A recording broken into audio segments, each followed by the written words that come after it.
no verso 4 aqui, e eu vi o número dos assinalados, os salados, eram 144 mil assinalados de todas as tribos dos filhos de Israel.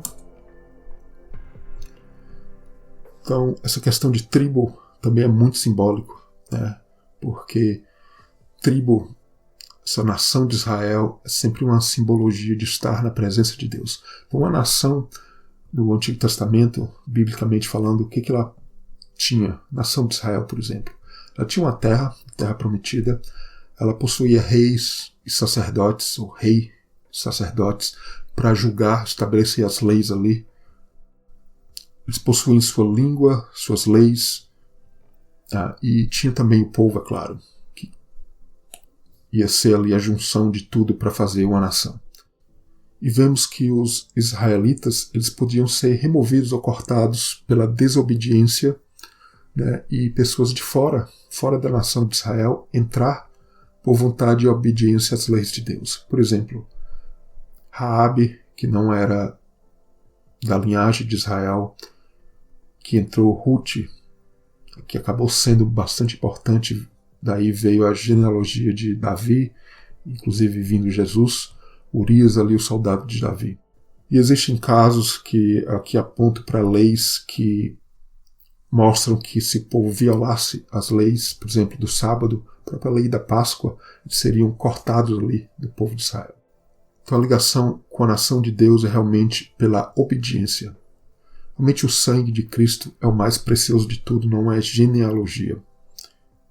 E o Egito, outras nações, eram chamadas de nações incircuncisas, filisteus, etc., que eram contra, ou que lutavam contra o povo de Deus. Mas o que a gente vê em Jeremias ali, que realmente o povo de Israel se tornou incircunciso de coração. Basicamente, é como se saíssem da nação de Israel, porque realmente, como falei, é pela obediência. E no Novo Testamento a obediência é em Cristo, é claro. Essa palavra aqui em hebraico, goi, que é a nação, é usada muitas vezes como termo pejorativo para os gentios, né? Os incircuncisos, que a gente sabe que é o coração. E circuncisos, que a gente sabe que é o coração incircunciso. É um termo pejorativo que era usado. Então, cajado, a tribo, cetro, que essas palavras aqui, para tribo, né? Existem algumas palavras, essas duas as mais usadas, shevet, que o cajado, cetro, tribo, significa a mesma coisa. E essa outra palavra, maté, também relacionada a isso, que é vara, ramo, tribo. É interessante que a vara de Arão floresce, Arão da tribo de Levi, ali em Números 17. Então a tribo realmente fala disso, de uma vara, de essa ligação com o cajado de Deus. Cada tribo tinha uma particularidade e o conjunto ali, os 12 filhos de Israel, ver o nascimento de cada um dos filhos ali, cada um tinha um nome específico de uma luta ali das duas esposas de Jacó, inclusive as concubinas também, e cada um dos filhos tem uma ligação, inclusive muitos são ligados a partes do corpo, né? Ruben, a visão, Simeão, o ouvido, e por aí vai. A gente vê Judá, essa ligação com a mão, e realmente com glorificar, e por aí vai, Benjamim, a mão direita. Mas enfim, são aspectos do povo de Deus, e a letra 12 aqui eu coloco a letra Lamed, no hebraico, que significa estar ligada, na verdade, está ligado ao número 12.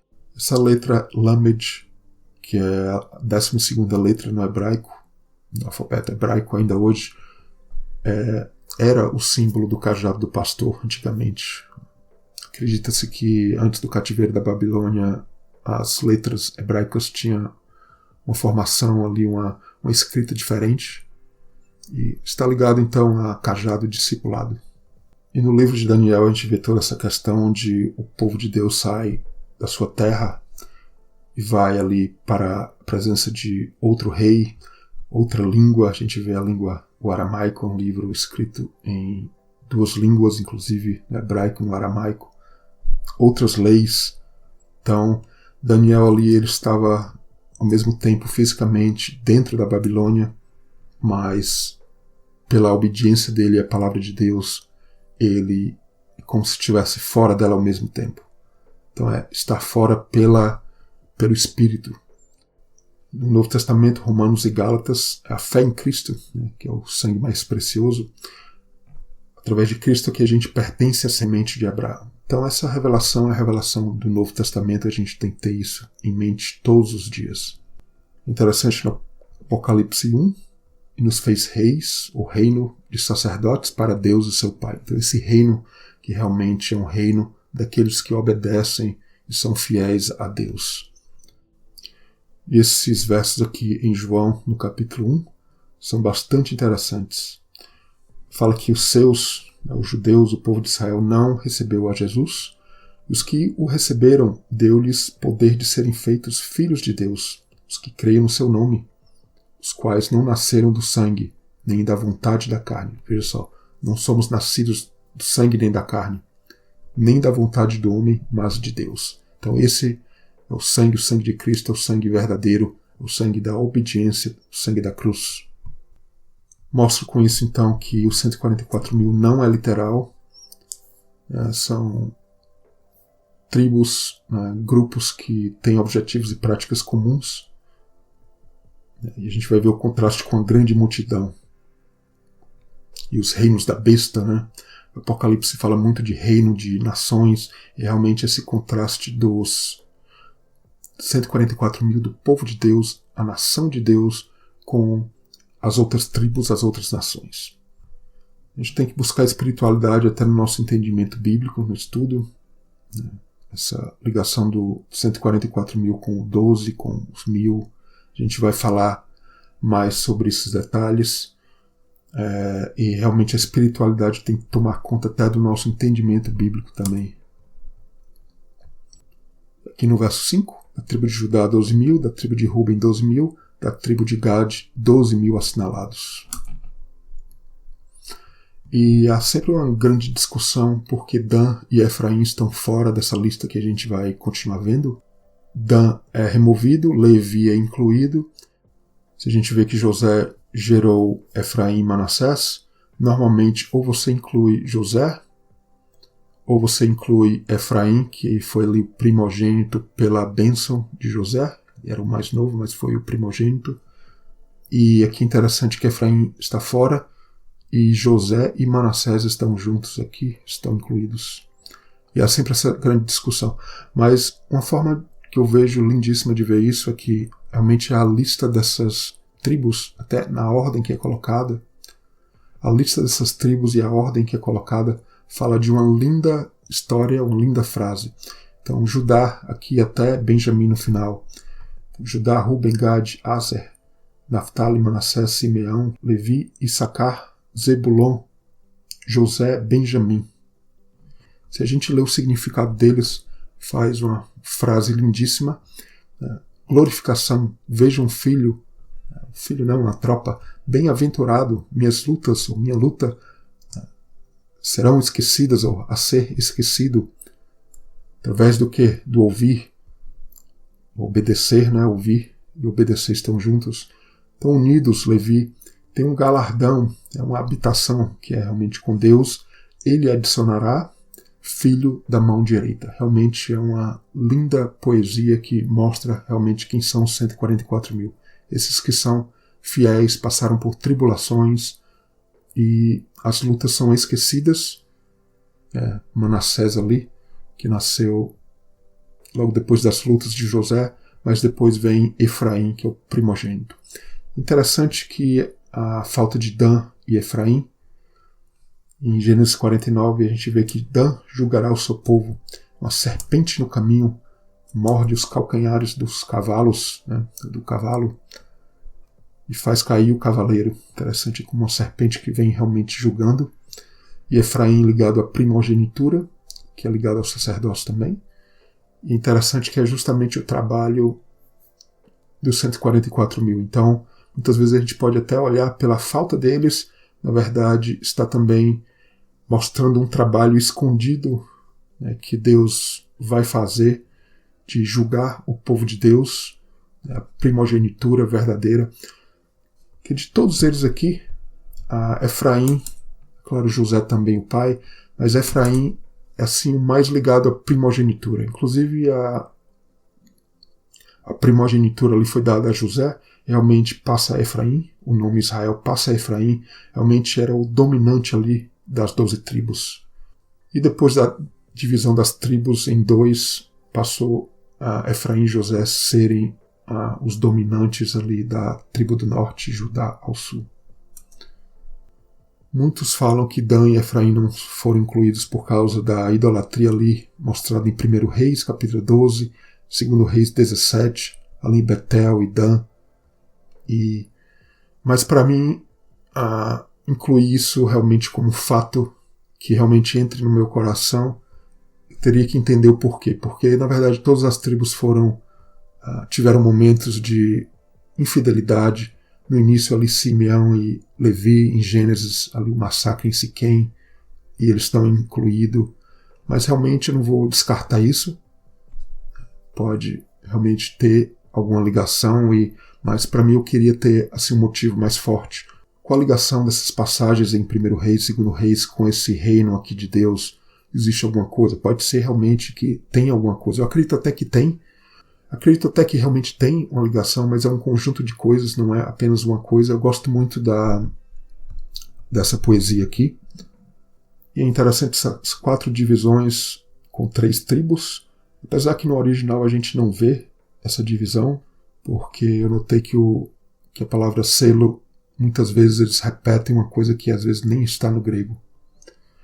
Mas enfim, é uma coisa que vem do Antigo Testamento, as 4 versos 3, né, as 12 pedras no peitoral do sacerdote, 4 e 3 ali, 4 fileiras de 3 nomes, os 7 selos, 4 cavalos e também os 3 últimos selos. A gente também vê o 4 por todo canto, 4 criaturas, 4 cantos, então realmente há uma ligação.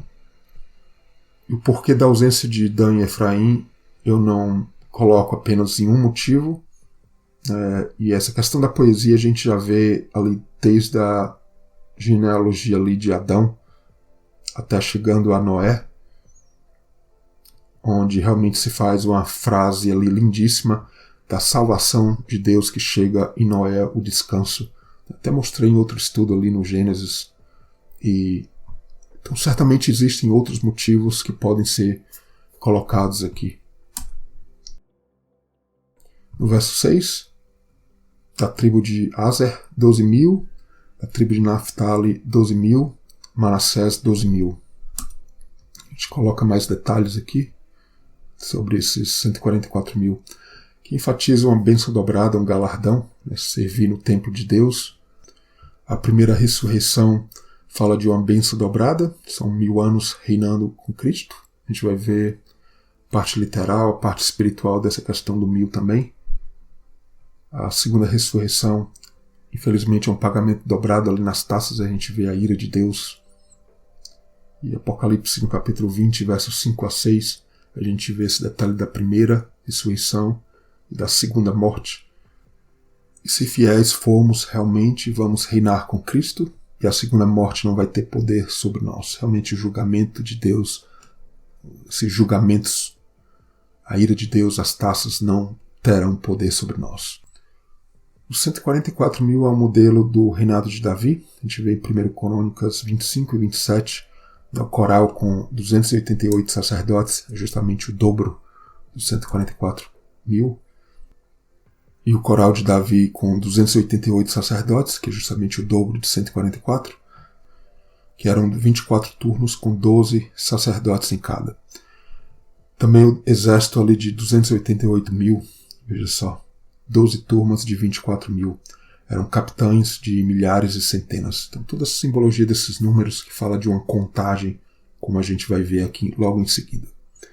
Então, há um primeiro grupo, 144.000, aqui no Apocalipse 7. A gente vai ver a grande multidão, esse segundo grupo. E realmente a gente vai falar mais dessa grande multidão. A gente quer estar e fazer parte desses 144.000. Muitos dizem que é a mesma coisa. A gente vai ver alguns detalhes aqui. Eu acredito que há realmente uma separação desses dois grupos. Porque uma coisa é contar, a gente vai ver o significado de contar. Isso vem do Antigo Testamento, é bastante significativo.